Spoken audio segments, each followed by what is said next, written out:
If you're here, that probably means you want to play Monster Hunter Wilds, but you've heard some things about the series' prickly exterior. Punishing mechanics, finicky menus, arcane systems. The good news for you is that unlike some previous entries, this is a game you can just boot up and play. The tutorialized story mode has lowered the barrier of entry to the point where anyone who enjoys action games can hop in and start hunting monsters without colliding with an impenetrable wall of menus. All that said, it is still Monster Hunter. It has some inherent quirks, some knowledge checks, and some mechanics that could use more explanation. So let's get into it. Welcome to the absolute beginner's guide to Monster Hunter Wilds. Monster Hunter Wilds guides you by the hand through the first few hours before exposing you to the basic loop of prepping, hunting, and crafting. But there are some distinctive Monster Hunter quirks that you'll notice the moment you pick up the controller. So let's go over those first. Okay, well, you have one, but the monsters don't. You can get a sense of how a monster is faring by observing their appearance and behavior. That's part of the fun. We'll talk specifics in a bit, but for now, just keep hitting the lizard. In Monster Hunter, there are a lot of good reasons to put your weapon away, even during a fight. That's because holding your weapon restricts what you can do. You can't use items, your base move speed is slower, and you can't sprint. Get used to sheathing your weapon when you need to avoid an attack, use an item, or just get closer to a monster that's a bit too far for you to hit. You can manually sheath your weapon with square or X, but there are a few practical shortcuts you should use. Holding the sprint button will automatically sheath your weapon. Since you'll most often be sheathing to reposition or run for your life, this is handy. Hitting triangle or Y will unsheath your weapon, but if you add a directional input, you'll do a draw attack that skips the standard unsheathing animation and launches you right into a combo. If you're a Souls player who's making the jump into Monster Hunter, this one is for you. Stamina governs sprinting and dodging, but you don't have to worry about spending stamina with your basic attacks. Those are free. That said, lots of the attacks in Monster Hunter have long wind down animations that can be cancelled with a dodge roll, so you'll still be spending that bar. The control scheme for selecting and using items takes a while to get used to. You're going to hold L1 and then use square and circle to cycle through items. Once you find the one you want, release L1 and then hit square again. Thankfully, there is a simplified system too. While holding L1, you can use the right stick to select options from a context-sensitive radial menu. This will get you through 99% of the game. You will be accompanied on your hunts by a cat companion who will provide support. Just like a real cat, you can't issue commands. Your Palico is fully autonomous. They'll provide you with occasional healing and draw the monster's attention, but if you're playing with more than 2 hunters in your squad, your Palico will retreat to the tent. Those are some, but not all, of the series-specific quirks you will run into the moment you start playing Monster Hunter. Just a few minutes after you take control of your character, you'll also be asked to choose your weapon from a menu of 14 distinct classes. Don't overthink it. It's not like choosing a starter Pokemon or committing to a build in an RPG. Changing your kit in Monster Hunter is pretty inconsequential, and after the first few hours of the game, you'll even be able to carry a secondary weapon on your hunts. Each weapon has its own appeal and challenges. Appeal is the fantasy that makes the weapon immediately attractive and exciting. Challenges are the complexities and quirks that create friction, and these aren't inherent drawbacks. A weapon's appeal is what gets you to pick it up, but learning to master its challenges is what makes you stick with it. You may be wondering, what's the best weapon for beginners? The answer is whichever one you think looks cool. But if you want a bit more to go on, we can take a look at each one. The sword is big. When big sword do damage, number's also big. The game plan for a greatsword user is to get into position, charge up a massive slash for huge damage, and repeat. You are an offensive powerhouse, and you're using one of the few weapons that can send a monster reeling with a single hit. And you still have access to solid defensive options if you get caught in a bad situation. Positioning is the greatest challenge with the greatsword. Your movement speed with the weapon drawn is absolutely glacial, and the long wind-up and recovery for each attack means you'll also be prone to whiffing unless you plant your feet precisely in the right place. The sword and shield is all about versatility. It deals slashing and blunt damage, has strong defense, great mobility, and unlike the other weapons, you can use items without sheathing it. And it feels great to use. Just look at this. The sword and shield's biggest challenge is its limited range. You'll need to be right up on the monster to get your work done, which means you'll also need to be on point with your blocks and dodges. The appeal of playing Hammer is its incredible simplicity of purpose. You are here to bonk the monster on the head over and over again. Hammers deal KO damage on headshots, and enough KO damage knocks the monster over so your team can just go apeshit on him. Like the Greatsword, you'll be charging your attacks for maximum effect, but unlike the Greatsword, you're free to run around and even dodge while you charge. Just like the Greatsword, the challenge with the Hammer is positioning. To get the desired effect, you're going to need to be up in the monster's face, which is a dangerous place to be. Without strong defensive options to lean on, you'll need to really learn attack patterns and use hit-and-run tactics. The longsword is all about embodying the anime swordsman fantasy. You build spirit meter to increase damage, then you cash out with a huge finisher. It's a versatile weapon with good range, great mobility, and a couple of really cool-looking defensive options. The challenge is timing them. Those defensive options are all counters that can only be used after attacks, so you'll need some foresight. Lance is all about dealing steady, consistent damage from behind solid defenses. Your shield means that you can stand your ground by blocking rather than evading. You also have access to a few super satisfying timing-based counterattacks.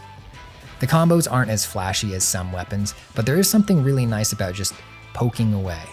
Movement can be a little tricky with the Lance. Instead of dodge rolls, you have little hops. To stay in position, you'll need to get familiar with your special movement options. The Gun Lance is a lance with a gun on it. What do you want? It has more complex, explosive combos that use a magazine of reloadable shells. Combined with the heavy shield, it makes you feel like a tank. You don't have to retreat. Gun Lance has the same mobility challenges as the Lance, but it lacks the simple counterattacks. Ammo management can also increase your mental stack. Your shells are technically unlimited, but you've got to keep them loaded. Running dual blades is all about mobility and aggression. You've got one of the fastest move speeds, plus attacks with low startup and recovery. Using your demon mode, you get stronger evasive options and even higher damage output. For something that looks like an all-out berserker build, dual blades require a surprising amount of careful meter management, and a well-managed meter is essential to your survival. You only have access to your good evasion tools in your powered-up states. You've also got pretty weak vertical reach. Your stubby weapons mean you'll need to focus on a monster's ankles until you can knock them down. The Switch Axe is a transforming weapon with splashy combos and big elemental damage output. In the very mobile axe mode, you'll use chops to fill your sword meter, then you'll switch into sword mode for bigger damage and huge cash-out attacks. Axe and sword mode have parries with their own specific timing requirements, and there's no simple block button. You'll also need to stay on top of meter management to make sure that you have access to sword mode when you want it. Charge Blade is the everything weapon. The basic loop is using its sword and shield mode to build stocks of energy, then switching into axe mode to dispense that energy into a monster's face. Charge Blade has everything. Solid blocks, good mobility, and crazy damage output. That great power comes at the cost of great micromanagement. Your sword charge gets converted into files. Files can be spent with axe attacks or used to temporarily buff your shield. Your buffed shield makes your axe attacks more powerful and can also temporarily buff your sword, and then there's the special mode that turns the whole thing into a buzzsaw. Insect Glaive is the most acrobatic weapon in Monster Hunter Wilds. It allows you to attack the monster from angles that no other weapon can. Even on the ground, it's got great movement speed and quick attacks. It also comes with a free bug. The insect is a battle companion that harvests ability-enhancing essences from different parts of the monster's body. Insect Glaive might be the highest micro weapon class simply because you're fighting and managing resources while also commanding a pet. Insect Glaive also lacks blocks or parries, so you'll have to rely on movement and evasion to avoid damage. Hunting Horn is a big, weird musical hammer. Each attack in a combo adds a specific note to your staff. Depending on the combination of notes you load up, you can play different songs that buff your teammates with all sorts of helpful bonuses. Everybody loves a Hunting Horn player. This is one of the more esoteric weapons. Getting the most out of your abilities will sometimes require a series of timed inputs, and if you're just getting used to hunting, playing a rhythm game at the same time might be a lot to ask. The bow is a nimble, close to mid-range weapon that preserves some of the physicality of the combo-based melee weapons. You've got great mobility, a flashy dodge that recharges your stamina, and some really cool piercing attacks that tear down the length of a monster. The bow is the rare exception to Monster Hunter's stamina rules. Every attack with the bow eats up a chunk of stamina, so you'll have to keep an eye on that bar. The light bowgun is a mid-range projectile weapon that can deliver steady damage and status effects from a safe distance. It's got decent mobility and a dodge that lets you quickly reposition after firing. The light bowgun doesn't have any counters or blocks, so evasion is up to you. It also has a bit more upkeep than the other weapons we've talked about. The special ammo rounds the bowgun fires are consumable, so you'll need to keep crafting or buying more. The heavy bowgun is the heftier version of the light bowgun. It's got a bit more damage, range, and a higher rate of fire. It also comes with some solid defensive options. You can do an automatic guard by simply standing still, a stronger guard with timed inputs, or even this explosive parry with certain setups. The upsides of heavy bowgun come at the cost of decreased mobility. You will not be getting around quickly when you use this thing. It also comes with the same ammo upkeep responsibilities of its lighter version.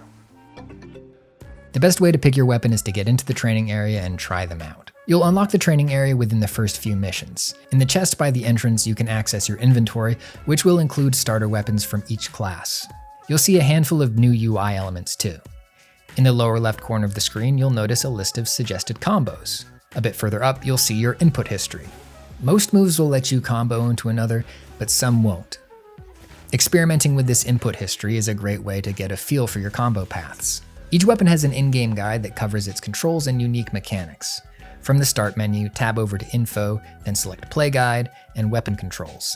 The training dummy here will display your damage numbers each time you hit it. If you want to test your weapon's defensive options, you can switch the dummy into attack mode by talking to Luke, the training area meownager, and by switching the dummy to smash mode.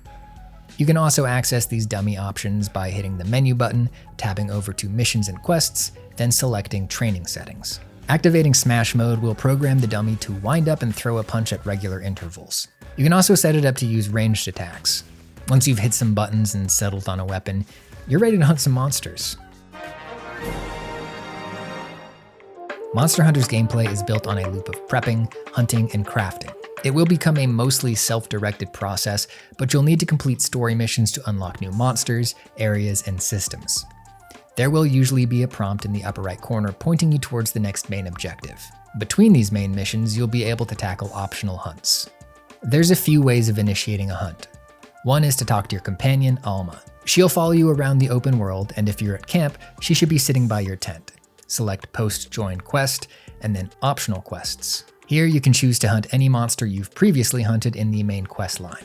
These hunts are sort of instanced, set at specific times of day, in specific locales, separate from the normal flow of time in the open world.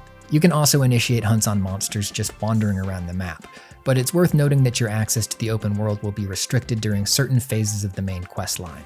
If you are able to leave camp, you can initiate a hunt simply by approaching and attacking a wandering monster until you see the Begin Quest graphic. Alternatively, you can open the map, then hit square or X to see a list of active monsters in the open world. Select the one you want to hunt and choose Create Quest. Hit the Confirm button again and choose Begin Field Survey. Once your quest has been created, that monster will be set as your target, and other players in your lobby should be able to join your hunt. If you want to tweak those permissions, talk to Alma, select Post Join Quest, and then select Settings. Your health and stamina pools will be capped unless you eat a meal. In Monster Hunter Wilds, you can eat a meal anywhere. Just select your portable barbecue grill from your item bar, select Grill a Meal, and then choose what you'd like to eat. Approximately 99% of the time, you'll be perfectly fine just choosing the recommended meal. The different ingredients give extra bonuses like attack boost, stronger defense, or elemental resistance. You will be using items on your hunt. Healing potions, flash bombs, that kind of stuff. You'll start out with a stock of the basics in your crate, but you can only carry so many at once. To make sure you're topped off, step into your tent at base camp, select transfer items, and then item pouch. Here you can move individual items in and out of your pouch, but what we're really looking for is the loadouts list. Click L3 to see a list of preset loadouts. When you choose one, it'll dump everything from your inventory pouch and refill it with the registered items. And honestly, you can get through most of the game just using loadout 1. Monster Hunter Wilds has made it really easy to get to the monster. Simply tap up on the D-pad and your sacred mount will scoop you up, and if you're in a hunting quest, they will autopilot towards the monster. If they're just standing around, try reinitiating autopilot by tapping up again. You should be given a handful of quest items which you can retrieve from your sacred's pouch by tapping left on the D-pad while mounted. While you make your way over to the target, keep an eye out for resources in the environment. You can grab them from a distance by targeting them with L and then tapping circle. Sooner or later, your mount will get to the monster's location, and then it's time to fight for real. Each monster has its own attack patterns and behaviors that you'll learn over time. A Rathalos, for example, will always do this little spinning tail swipe twice in a row. The way you win is by identifying openings, moving in to do damage, and then getting out before the monster hits you back. When you're getting started, it helps to enter combat with a simple game plan based on your weapon. If you brought a hammer, your mission is to bonk the head. If you brought a longsword, your mission is to chop the tail. If you brought a charge blade, your mission is to fill and empty your files as often as possible. Whatever weapon you bring, giving yourself a simple mission will help you stay focused when claws and fireballs start flying. Unless you're using a weapon with a big shield, movement is your means of avoiding monster attacks. Depending on your positioning, it can be as simple as taking a few steps to the side. Lots of the weapons in Wilds actually let you reposition while attacking. As you're chipping away at a monster, try holding a directional input and your hunter may add a little shuffle step to their attack animation. Scooting around the monster like this is a good way of staying out of the danger zone while still keeping the pressure on. If minor adjustments won't cut it, it's time to dodge. But be careful. Compared to Souls games that give you a generous helping of invulnerability frames on each dodge roll, Monster Hunter makes it a bit harder to roll through attacks. As the game goes on, you'll get access to skills that enhance your dodge roll, but until then, it's best to treat dodging like a true evasive maneuver. Roll away or past attacks, not through. Finally, there are times when evading attacks requires a full-on retreat. If an enemy is winding up for something really big, the best option might be to sheath your weapon and run for your life. When you're sprinting away from a monster, you can also use a unique dodge animation that gives you some extra distance and invulnerability frames. It's got a longer than average recovery, but it might save your life. But what do you do when stuff goes wrong? Most monster attacks are strong enough to knock your hunter down or send them flying, but you don't need to panic. Very few, if any, monsters in the game have attack patterns that can stun lock and kill you before you can recover. When you get knocked down, keep an eye on the monster. If they're winding up for another attack, you should be able to run and dodge to the left, right, or away. Paired with the dodge roll, this will get you back up on your feet safely. There are even situations where the best thing to do is stay down. If you don't touch the directional controls, your hunter will remain prone for longer, and their dramatically lowered hitbox will make them a hard target. If a monster looks like it's prepping for an immediate follow-up attack, this could be the move. Finally, you can get some help from your mount. Before you can do any other actions, you can hit up on the D-pad and your Sacred will come scoop you up. Depending on how close they are, this can actually bypass some of your recovery animation. Either way, your mount will help you get to a safe distance so you can patch yourself up. If you took a significant chunk of damage, it's usually a good idea to heal. Holding L1 and using right stick to select optimal health recovery will automatically sheath your weapon if it's drawn, and then use the best healing item you've got in your inventory. You can walk or even jog while drinking a health potion, but your fastest, safest option is always to do it while mounted. Monsters can afflict you with a bunch of nasty status effects, and poison is one of the most common. Poison will turn your health bar purple and slowly drain it for a set period of time. That optimal health recovery shortcut has an optimal status recovery cousin on the same radial menu that will apply the proper cure if you've got it in your inventory. In the case of poison, you'll want an antidote, which can be purchased at the shop or crafted from antidote herbs. If you're poisoned and you don't have an antidote at the ready, it's best to play conservatively and stay topped off with health potions until you've recovered. It's also very common for monsters to hit you with the old fire breath, but you can get rid of it by dodge rolling 3 times, or once if you roll in water. We're not going to go over every status effect, but as a general rule, use the optimal status recovery option if your character picks up a weird aura. Usually the quest items you're given will include remedies for whatever your target monster can dish out. If you run out of health, you'll get carded and dropped off at the nearest camp. This is a good opportunity to refill on items or switch gear if you have something that you think might work better. Generally, you can get carded 3 times before you fail your quest. Failing a quest is not the end of the world. It can mean a few things. Maybe you just need to spend more time learning the monster's attack patterns. Maybe you need to pack more remedies for its status ailments. If you fail a particular quest several times in a row, it might be a sign that you should reevaluate your equipment. Every piece of armor has a set of resistances, which you can see here on the equipment info menu. As a general rule, you don't have to worry too much about this stuff until the late game. But if your armor set has a negative resistance to your problem monster, it might be worth swapping to something new. Once you're comfortable hitting and not getting hit, it's time to start hitting the right parts of the monster. Each one has its own weak and hard points. To see a breakdown of a monster's defenses, open the menu, tab over to Info, and open the Large Monster Field Guide. Select the monster you're hunting, tab over to Suggested Strategy, and have a look at the helpful infographic. Or more practically, just look at the damage numbers that pop up when you hit the monster. Yellowish-orange numbers mean that you're hitting a weak point or bypassing the monster's armor. White damage numbers mean you're not getting full damage, and you should attack somewhere else or sharpen your weapon. Grayish numbers mean that your damage is being reduced by some status effect or special property. A number framed by 4 triangles indicates that you're hitting a wound and doing extra damage. A number with a red streak above it is a critical hit, which does an extra 25% damage. A number with a blue streak is a blunder, which does reduced damage. These will happen regardless of whether you're hitting a monster's strong or weak points. After fighting for a while, the monster will usually retreat into another zone. This is a good time to mount up and do some maintenance. If your maximum stamina has decreased, snack on a few rations. After dealing with any lingering damage, afflictions, or depleted meters, the next thing to check is your weapon's sharpness. The sharpness, which is shown below your health bar, will degrade with each attack you land. When it drops down a tier, your weapon will deal less damage, and your attacks might start to bounce off the monster. A bounced attack will still do damage, but you'll be stuck in the rebound animation and you won't be able to continue a combo. You can sharpen using the whetstone, available on that same context-sensitive radial menu that's going to get you through most of this game. Even in the middle of a battle, it's a good idea to mount up and get to maximum sharpness. But if you forgot or got overwhelmed, definitely do it before you follow the monster to the next zone. Each new zone you fight the monster in will present new dangers and opportunities. Look for environmental traps like loose boulders or tangling vines that you can use to your advantage. After the monster takes enough of a beating, it'll start to limp, and it'll usually retreat to its nest to make its final stand. If the monster gets to its nest before you, it'll usually lay down and sleep to regain HP. Whichever attack wakes the monster up will deal double damage, so make sure you do something big. If you've got a greatsword on your squad, it's polite to give them the honors. You can also use the nap time to set up some deadly pranks. Loadout 1 includes barrel bombs, which you can plant around the sleeping monster for a chunk of extra damage. If you've got a trap in your inventory, planting one beneath the sleeping monster will leave it temporarily immobilized when it wakes up. When the monster finally expires, you'll have a minute to carve it for resources. If you manage to sever the monster's tail, don't forget to run over and carve that as well. Crafting is the final part of the loop. By visiting your blacksmith, you can transform your collected monster parts into weapons and armor. They'll reflect the properties of whatever monster they came from. A sword made from a fire-breathing Rathalos will deal fire damage, for example.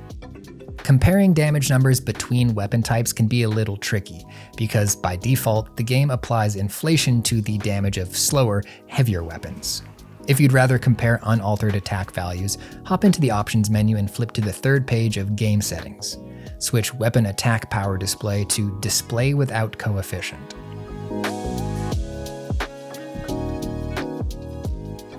Each piece of armor has a spread of elemental resistances, as well as a base armor stat that determines damage reduction. Armor also comes with skills that enhance or modify your abilities.